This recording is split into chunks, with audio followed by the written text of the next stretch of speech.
ខ្ញុំបាទសូមជម្រាបសួរទៅកាន់ពុកម៉ែបងប្អូនទាំងគ្នាបាទ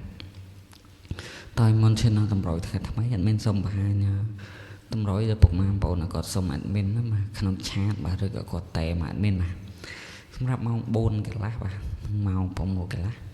អត់មានឲ្យម៉ោង6កន្លះគឺយើងហែងបាទហែងបាន3គ្រាប់ពុកម៉ែបងប្អូនគេអត់មានឲ្យ83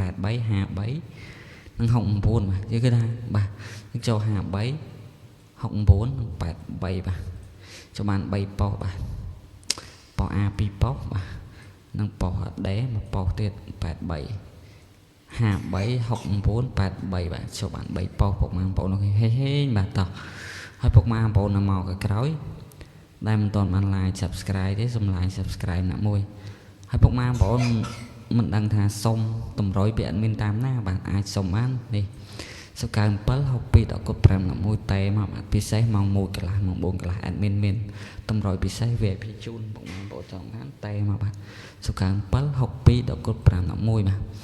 ឬក៏បងប្អូនណាតែមកបាទតែមកស្រួលបាទសកៅ7 62 ដល់គុត5 11ឬបងប្អូនឆាតមកក៏បានបាទឆាតមក Facebook របស់លោកគ្រូបាទបងប្អូនគ្រាន់តែវាយគ្រូតូចឲ្យដកឃ្លានតិចមកថ្ងៃនេះបាទ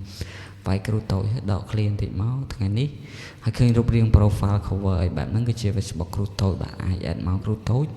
ដើម្បីសំលេបសំជ័យពីគ្រូតូចទាំងអស់គ្នាបងប្អូនអូខេបាទ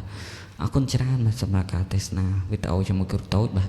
តោះគ្រូតូចសូមបង្ហាញតម្រុយអុកតុងថ្ងៃនេះគ្រូតូចឲ្យបងប្អូន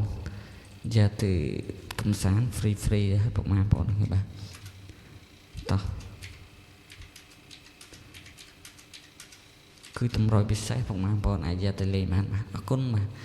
អរគុណសម្រាប់ការទស្សនាវីដេអូជាមួយគ្រូតូចបាទហើយសង្ឃឹមថាបងប្អូនទាំងគ្នានឹងជួយចុច like ក៏ដូចជា subscribe ហើយតែមក admin ផ្ដល់ជូននៅតម្រុយ VIP ម៉ោង1កន្លះម៉ោង4កន្លះបាទអរគុណបាទជម្រាបលាបាយបាយ